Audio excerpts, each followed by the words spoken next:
أعوذ بالله من الشيطان الرجيم بسم الله الرحمن الرحيم ولقد عهدنا إلى آدم من قبل فنسي ولم نجد له عزما صدق الله العظيم۔ اس سے پہلے اللہ رب العزت نے حضرت موسیٰ علیہ السلام کا قصہ بیان فرمایا۔ آج کے درس میں اللہ رب العزت حضرت آدم علیہ السلام کا قصہ بیان فرمائیں گے قدر تفصیل کے ساتھ۔ حضرت آدم علیہ السلام کا قصہ پہلے بھی کئی بار سن چکے ہو، یہاں پر بھی اللہ بیان فرماتا ہے لیکن مختصراً۔ اللہ رب العزت نے پورے روئے زمین سے مٹی لی، اس کو گوندا گیا، پھر اس سے حضرت آدم علیہ السلام کا خمیر تیار کیا گیا، پھر اس سے حضرت آدم علیہ السلام کو بنایا گیا، بنا کر فرشتوں کے سامنے پیش کیا گیا۔ اللہ نے فرمایا اسجدوا لآدم، آدم کو سجدہ کرو۔ سب نے سجدہ کیا سوائے ابلیس کے، ابلیس انکار کر بیٹھا۔ اللہ نے پوچھا ما منعک ان تسجد، کس چیز نے تجھے روکا ہے تو نے آدم کو سجدہ نہیں کیا؟ کہنے لگا خلقتنی من نار وخلقتہ من طین، آپ نے مجھے آگ سے پیدا کیا ہے، اس کو تو مٹی سے پیدا کیا ہے، میں اعلیٰ عرفہ ہوں۔ یہ کیا ہے جی؟ اعلیٰ عرفہ نہیں ہے، لہٰذا میں بہتر ہوں، میں افضل ہوں، یہ افضل نہیں ہے، تو میں اس کو کیسے سجدہ کر سکتا ہوں؟ تو اللہ نے فرمایا فخرج منہا فإنک رجیم، نکل جا میری جنت سے، آج سے تو کیا ہو جائے گا جی؟ مردود ہو جائے گا۔ جیسے ہی نکلا، اللہ رب العزت نے حضرت آدم علیہ السلام کو فرمایا کہ ان الشیطان لکما عدو مبین، کہ تمہارا دشمن ہے، یہ شیطان تمہارا کھلم کھلا دشمن ہے، لہٰذا بچ کر رہنا، اس کی باتوں میں مت آنا۔ نمبر 2، ولا تقربا هذه الشجرہ، اس درخت کے قریب مت جانا جی۔ وہ درخت کون سا تھا؟ مفسرین نے فرمایا، بعضوں نے کہا کہ وہ گندم کا دانہ تھا، بعضوں نے کہا وہ انگور تھے، بعضوں نے کہا وہ املوک تھے، بعضوں نے کہا کہ انجیر تھی۔ خیر جو بھی تھا، لیکن جمہور یہ فرماتے ہیں وہ گندم کا دانہ تھا۔ آدم علیہ السلام کھا گئے۔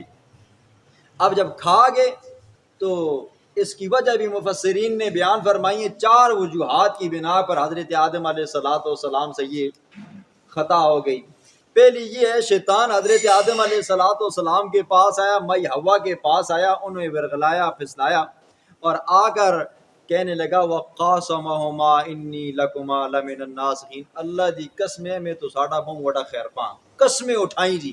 حضرت آدم نے بھی دیکھا جب اللہ کے نام کی قسمیں اٹھا رہے تو جھوٹ نہیں بولے گا، ٹھیک ہے۔ ایک وجہ یہ بیان فرمائی، اس کے قسم کھانے کی وجہ سے حضرت آدم نے وہ دانہ کھا لیے۔ دوسری وجہ مفسرین نے یہ بیان فرمائی ہے کہ اللہ نے فرمایا تھا نا لا تقربا، اس درخت کے قریب مت جانا، تو حضرت آدم یہ سمجھے کہ یہ نئی جو ہے نا نئی تنزیہ ہے، اللہ نے فرمایا بچ کر رہنا، مطلب یہ ہے کہ حرام نہیں ہے، تو حضرت آدم نے کھایا۔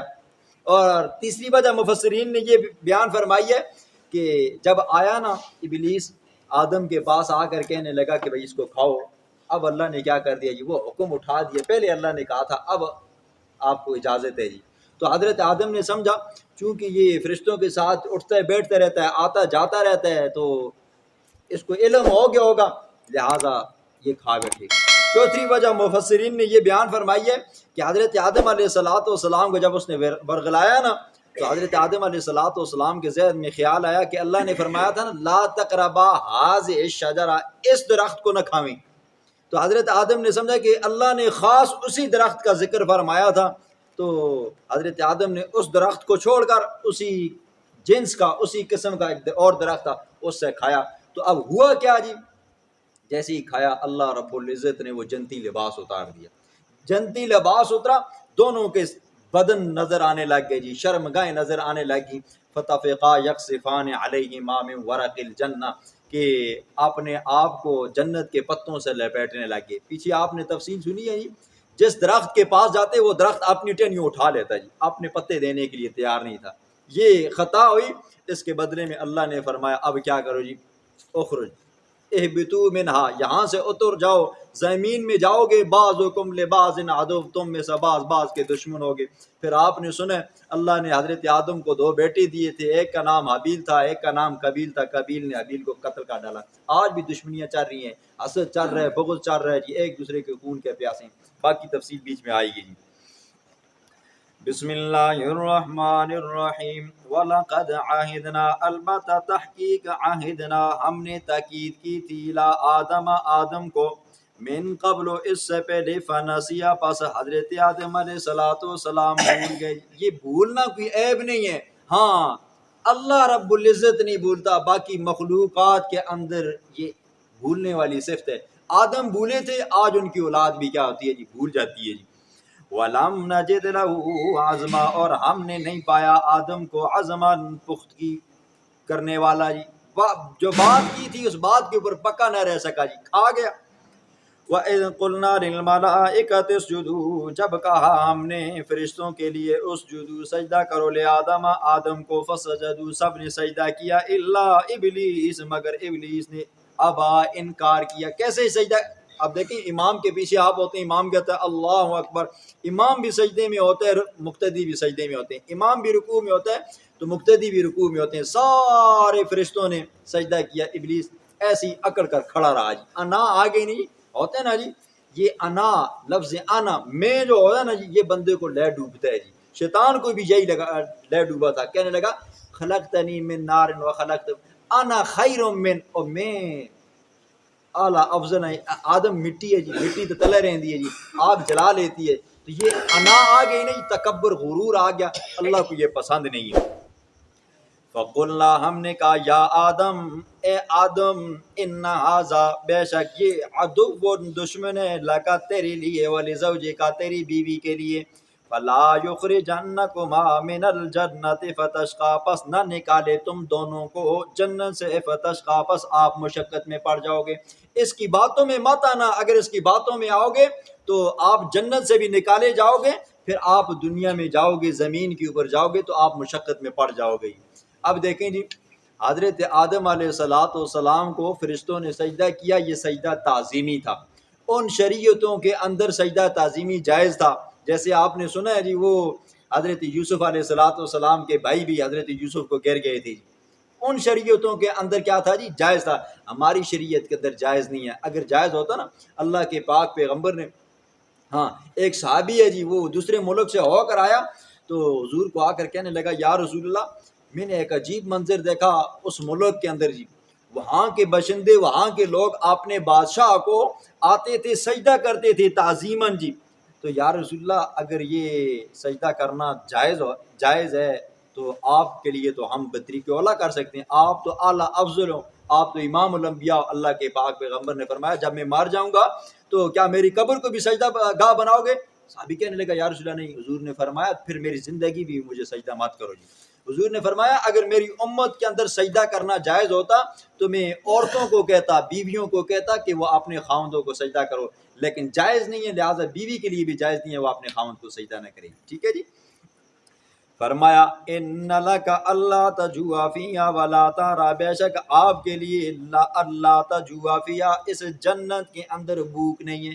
یہ مطلب نہیں ہے کہ جنت کے اندر بندے کو بھوک نہیں لگے گی، ٹھیک ہے، جنت کے اندر بندے کو بھوک لگے گی، اتنا کھانا کھائے گا، اتنا کھانا کھائے گا۔ رسول اللہ صلی اللہ علیہ وسلم نے فرمایا کہ دنیا کے اندر جتنا اچھے خاصے معدے والا بندہ 100 بندہ کھانا کھاتا ہے، وہاں پر ایک جنتی کھانا کھائے گا، لیکن جنت کے اندر لا یبولن فیہا ولا یتغوطن، نہ وہاں پر بڑا پیشاب آئے گا نہ چھوٹا پیشاب آئے گا۔ صحابہ کہنے لگے، یا رسول اللہ اتنا کھانا کھائے گا پیشاب بھی نہیں آئے گا؟ حضور نے فرمایا کہ ایک ڈکار مارے گا جی۔ آج دنیا میں ہمارا ڈکار ہوتا ہے نا جی، دوسرا بندہ بھی کہتا ہے پتہ نہیں کہ تو کے کھا کھا گئے، تو وہاں پر جو ڈکار مارے گا نا، اس ڈکار کی جو خوشبو ہوگی نا جی، کستوری کی خوشبو سے اعلیٰ عرفہ ہوگی، ٹھیک ہے، سب کچھ آنن فانن ہضم ہو جائے گا۔ ولا تعری، وہاں پر ننگی بھی نہیں ہوگے۔ دنیا میں ہوتا ہے نا جی، بندے کے پاس مال و دولت کم ہو یا بندے کی استطاعت طاقت نہ ہو، بندہ اچھا کپڑا نہیں پہن سکتا، جنت کے اندر VIP قسم کے کپڑے ہوں گے جی، جو چاہو گے آپ کو ملے گا جی۔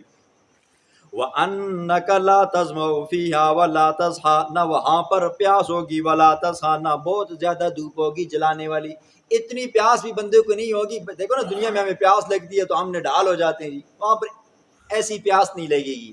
دنیا کے اندر تھوڑی سی دھوپ تیز ہو جائے، اب آ گئی گرمیاں نا جی، تو بندے کا جسم جلنے لگ جاتا ہے، لیکن جنت کے اندر ایسی دھوپ ہوگی کہ بندے کو سرور ہی سرور آئے گا۔ جس طرح سردیوں میں بندے کو نہیں سکون آتا کہ بندہ لیٹا رہے جی، ایسی اس کے وہاں دھوپ ہوگی، لیکن جنت کی نعمت کی اپنی شان ہے جی۔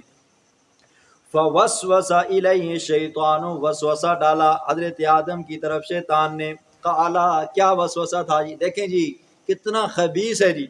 قالا، کہنے لگا، یا آدم، اوے آدم، حل ادلو کا، کیا میں تیری رہنمائی نہ کروں، اعلی شجرۃ الخلد، ایک ایسے درخت کے اوپر، الخلد، جو ہمیشہ رہنے والا ہے، آپ کھاؤ گے ہمیشہ اس جنت میں رہو گے جی، ٹھیک ہے، آپ پھر اس جنت سے کبھی نکلے گے نہیں جی۔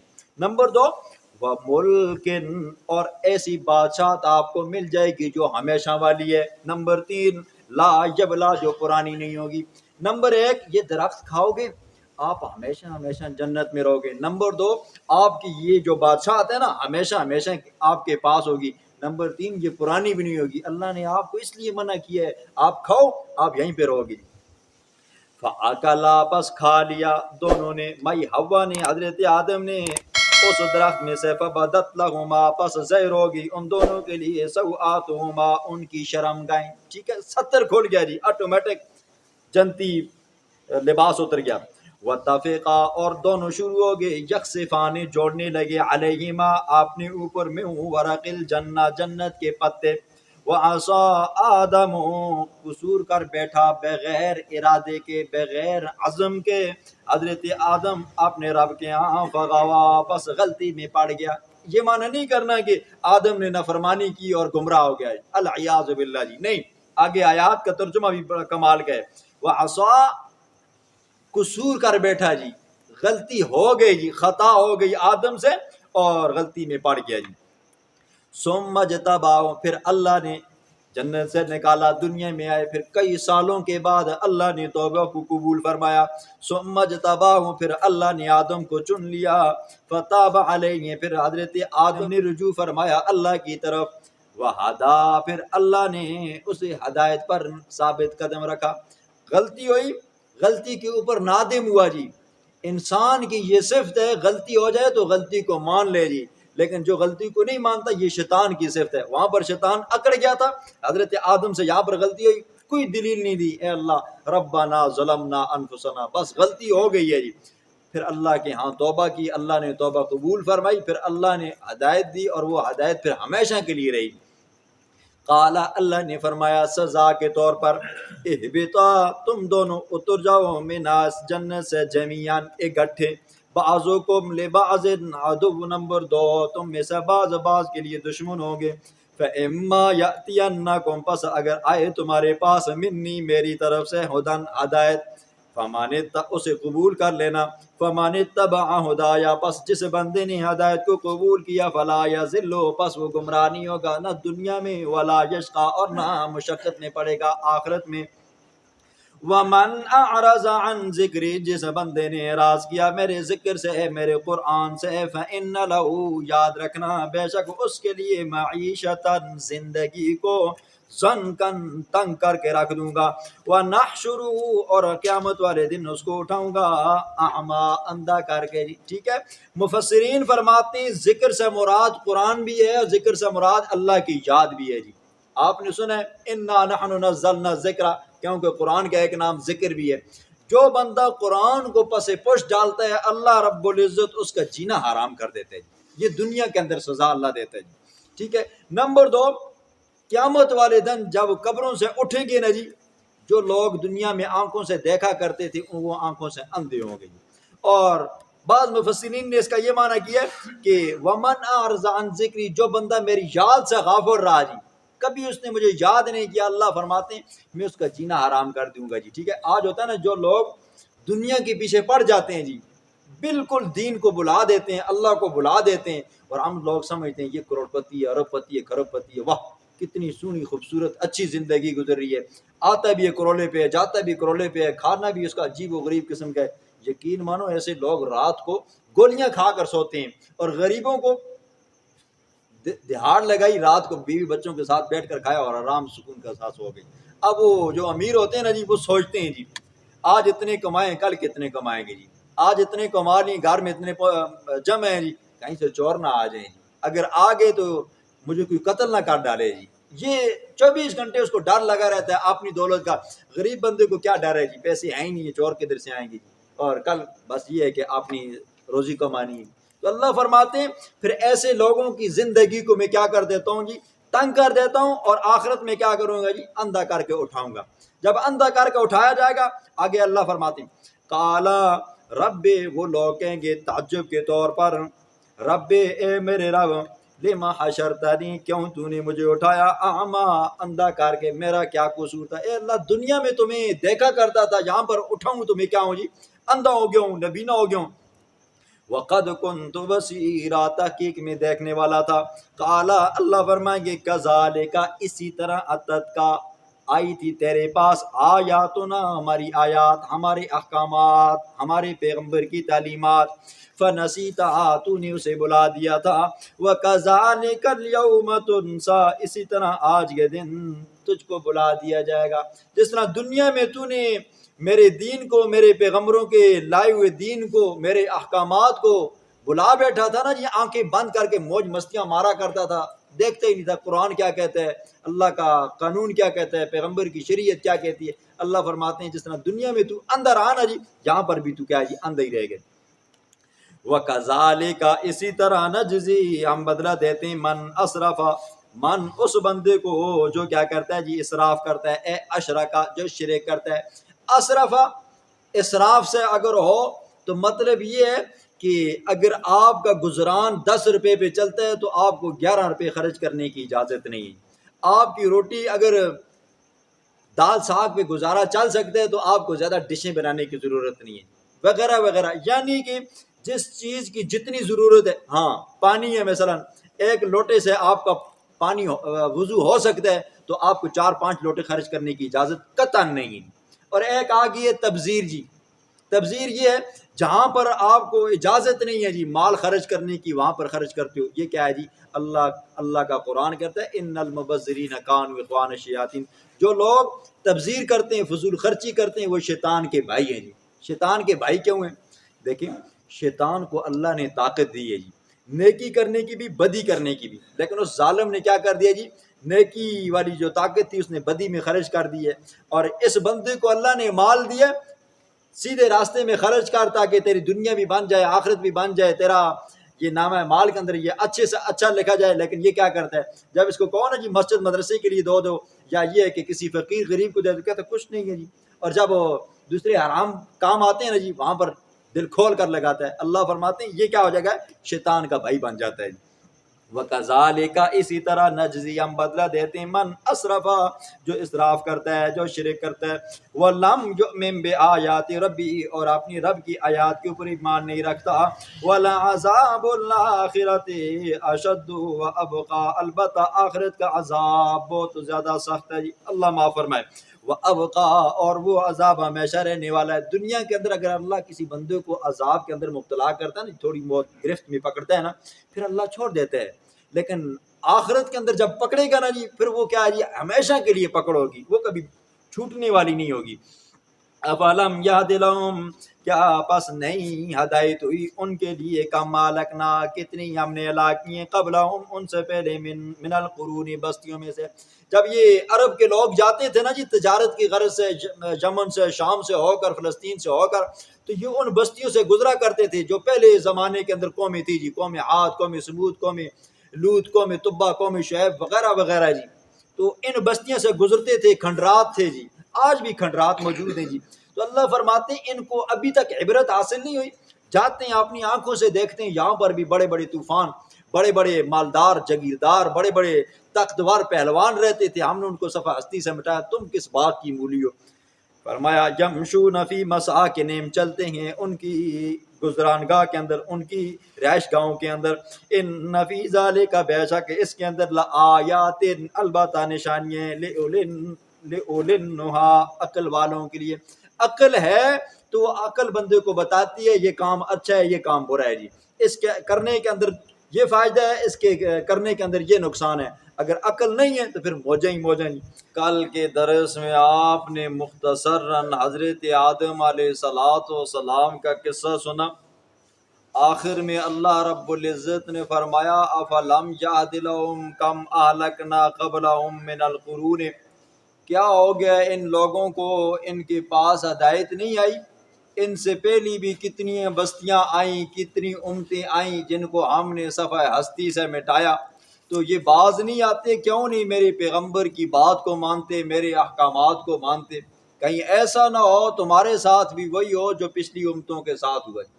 اب مشرکین مکہ جب یہ سنتے نا جی، کفار سنتے کہ اگر بات مانو گے تو بچ جاؤ گے، نہیں مانو گے تو عذاب آئے گا، دنیا میں بھی رسوائی ہے، قیامت میں بھی رسوائی ہے، قبر میں بھی رسوائی ہے، تو وہ کہتے ہیں کہ یہ عذاب کہاں ہے جی، یہ عذاب ہمیں دکھاؤ۔ تو اللہ رب العزت ان کی اس بات کا جواب دے گا پہلی آیت میں، فرمایا وَلَوْلَا كَلِمَةٌ، اگر نہ ہوتی بات سبقت پہلے سے طے شدہ، من رب کا آپ کے رب کی طرف سے، لَكَانَ لِزَامًا، البتہ ہوتا عذاب لازماً لازمی طور پر، وَأَجَلٌ مُّسَمًّى، اور ایک وقت مقرر۔ مفسرین نے کئی وجوہات بیان فرمائی ہیں کہ ان کے اوپر عذاب کیوں نازل نہیں ہوتا تھا۔ ایک وجہ تو یہ بیان فرمائی، خود قرآن کہتا ہے وَمَا كَانَ اللَّهُ لِيُعَذِّبَهُمْ وَأَنْتَ فِيهِمْ، میرا پاک پیغمبر جب تک آپ ان کے درمیان میں موجود ہو نا جی تو اللہ ان لوگوں کو عذاب نہیں دے گا جی، آپ سراپا رحمت ہو، آپ کے ہوتے ہوئے اللہ ان کفار کو بھی عذاب میں مبتلا نہیں کرے گا۔ دوسری وجہ یہ ہے کہ اللہ رب العزت انسان کے پیدا ہونے سے پہلے، جب وہ خون کا لوتھڑے سے گوشت پوست بنتا ہے نا جی، روح پھونکنے سے پہلے اللہ رب العزت اس کے بارے میں یہ طے کر دیتا ہے کب اس نے دنیا میں آنا ہے، کون کون سی مصیبت اس کو لائق ہونی ہے، کون سی پریشانی لائق ہونی ہے، کہاں کہاں سے اس کو دکھ ملیں گے، کتنا اس کا رزق ہوگا، کتنا کھائے گا، کتنا نہیں کھائے گا، یہ وغیرہ وغیرہ، یہ اللہ نے پہلے سے طے شدہ کر کے رکھا ہوا ہے۔ اگر اللہ نے پہلے سے طے شدہ نہ رکھا ہوتا تو اللہ کا عذاب آتا تو یہ کیا ہو جاتے جی، مر جاتے جی۔ تو فرمایا کہ اگر یہ بات پہلے سے طے شدہ نہ ہوتی نا تو اللہ کی طرف سے عذاب آتا، اللہ تمہیں بھی کیا کرتا ہے جی، اس گاجر مولی کی طرح کاٹ دیتا جی، لیکن اللہ نے ایسا نہیں کیا۔ لیکن یاد رکھو وَأَجَلٌ مُّسَمًّى، ایک وقت مقرر ہے، اگر ابھی بچ گئے ہو نا جی، یہ میری رحمت ہے جو گہرے میں لی ہوئی ہے جی۔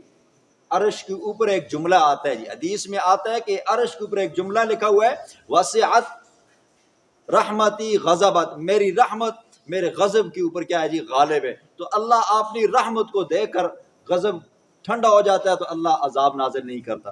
فرمایا فصبر، اب جب مشرکین مکہ تھے، کفار تھے نا جی، حضور صلی اللہ علیہ وسلم کو تانے دیا کرتے تھے، کبھی حضور صلی اللہ علیہ وسلم کو کہا کرتے تھے ساحر او مجنون، یہ تو کیا ہے جی، العیاذ باللہ جادوگر ہے، کبھی کہتے حضور صلی اللہ علیہ وسلم کے بارے میں یہ مجنون ہے جی، دیوانہ ہے، کبھی کہتے کذاب، یہ کیا ہے جی، العیاذ باللہ جھوٹا ہے، کبھی کیا کہتے۔ انسان ہے نا جی، دل کے اندر تکلیف آتی ہے، غصہ آتا ہے، تو اللہ نے اپنے پیغمبر کو فرمایا فصبر، میرا پاک پیغمبر آپ صبر کرو جی، کیوں؟ آپ خلق عظیم کے اوپر ہو، اگر آپ بھی ان کو بدلے میں تان و تشنیع کرو گے، آپ بھی ان کو کہے گے تم ایسے ہو، تمہارا باپ دادا پردادا ایسے تھے، ایسے ہو تم، تو پھر آپ اور وہ برابر ہو جائیں گے، لیکن آپ نے ایسا نہیں کرنا۔ آپ نے کیا کرنا ہے؟ کامیاب ہونا چاہتے ہو، نمبر 1 فصبر، صبر کرنا ہے، علی ما یقولون، اوپر اس کے جو وہ کہتے ہیں، وسبح، نمبر 2 تسبیح بیان کرتے رہنا ہے جی، اللہ کی پاکی بیان کرتے رہنا ہے، سبحان اللہ، بحمد ربک، آپ نے رب کی حمد بیان کرتے رہنا ہے، الحمدللہ، قبل طلوع الشمس، سورج کے طلوع ہونے سے پہلے، فجر کی نماز اس میں آ گئی، وقبل غروبها، اور غروب، سورج کے غروب ہونے سے پہلے اس میں ظہر اور عصر کی نماز آ گئی، ومن آناء اللیل، اور رات کے اوقات میں جی اس میں مغرب کی نماز آ گئی اور عشاء کی نماز آ گئی۔ فسبح، میرا پاک پیغمبر تسبیح بیان کر، وَأَطْرَافَ النَّهَارِ، اور دن کے دونوں اطراف میں، صبح کو بھی کر اور شام کو بھی کر، لَعَلَّكَ تَرْضَىٰ، تاکہ تو راضی ہو جائے۔ دیکھیں نماز کے بارے میں آتا ہے نا، یا ایھا الذین آمنوا استعینوا بالصبر والصلاۃ، اے ایمان والو جب تمہیں کوئی تکلیف پہنچے، تمہارے مال کم ہو جائیں، تمہیں بھوک پہنچے، تمہیں کوئی غم لائق ہو، تو پھر کیا کرو جی، اللہ سے مدد مانگو اور نماز پڑھو جی۔ نماز کیا کرتی ہے جی؟ دلوں کو سکون بخشتی ہے، نماز ہی بندے کو قرار دیتی ہے جی۔ اور اللہ اپنے پیغمبر کو بھی کہتے ہیں، میرا پاک پیغمبر آپ تسبیح بھی بیان کریں، تحمید بھی بیان کریں، اور صبح شام دن رات آپ کیا کریں جی، نماز پڑھیں، ان کی طرف دھیان مت دیں جی۔ اور حدیث میں آتا ہے کہ دو نمازیں منافقین کے اوپر بڑی بھاری ہیں جی، فجر کی نماز ہے اور عشاء کی نماز ہے۔ ہر نماز کی اپنی شان ہے، لیکن دو نمازوں کی اپنی شان ہے، ایک یہ ہے فجر کی نماز اور دوسرا ہے یہ کہ عصر کی نماز۔ فجر کی نماز کی اہمیت اس لیے بھی ہے کہ اس میں قرآن پڑھا جاتا ہے اور فرشتے اس وقت حاضر ہوتے ہیں، اور دوسری وجہ یہ ہے کہ فجر کی نماز کے وقت رات والے فرشتوں کی ڈپٹی تبدیل ہو جاتی ہے جی۔ اور عصر کی نماز کے بارے میں آتا ہے کہ جن فرشتوں نے دن کو ڈپٹیاں لگتی ہیں، کام کاج کرتے ہیں نا جی، نیکیاں لکھتے ہیں، بدیاں لکھتے ہیں، تو یہ عصر کے وقت ان کی ڈپٹی تبدیل ہو جاتی ہے۔ یہ فرشتے جاتے ہیں تو اللہ کے دربار میں اللہ ان سے پوچھتا ہے کہ میرے بندوں کو کیسا پایا، تو یہ کہتے ہیں اللہ جب گئے تھے فجر کی نماز پڑھ رہے تھے، اور جب واپس آئے تو عصر کی نماز پڑھ رہے تھے۔ اور حدیث میں آتا ہے من فاتتہ العصر، جس بندے کی عصر کی نماز فوت ہوگی، فکأنما وطر اہلہ ومالہ، گویا کہ اس کا مال، اس کے گھر والے، سب کچھ کیا ہو گیا جی، لٹ گیا جی۔ یہ اس نماز کی اتنی زیادہ اہمیت ہے۔ تو فرمایا میرے پاک پیغمبر آپ ان کی باتوں کی طرف توجہ مت دیں جی، آپ اللہ کی پاکی بیان کریں، اللہ کی تحمید بیان کریں، نماز پڑھیں جی۔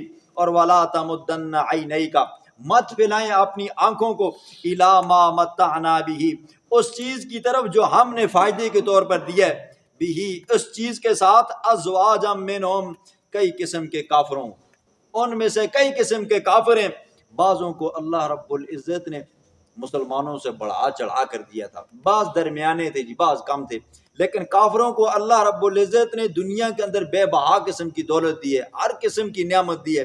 کیوں دی ہے؟ فرمایا زہرۃ الحیات الدنیا، یہ دنیا کی زندگی کی رونق ہے جی، یہ عارضی زندگی ہے نا جی، اس کے اندر موجیں ماریں، عیش و عشرت کریں جی، یہ جو اللہ نے کار کوٹھی بنگلے دیے نا سب کچھ، اللہ فرماتے ہیں یہ کیا جی، دنیا کی زینت ہے، ٹھیک ہے۔ کیا ہوگا؟ لِنَفْتِنَهُمْ فِيهِ، تاکہ ہم ان کو آزمائیں اس کے ذریعے، وَرِزْقُ رَبِّكَ خَيْرٌ وَأَبْقَىٰ، اور تیرے رب کا رزق کیا جی، بہتر ہے، اور وَأَبْقَىٰ، اور ہمیشہ رہنے والا ہے۔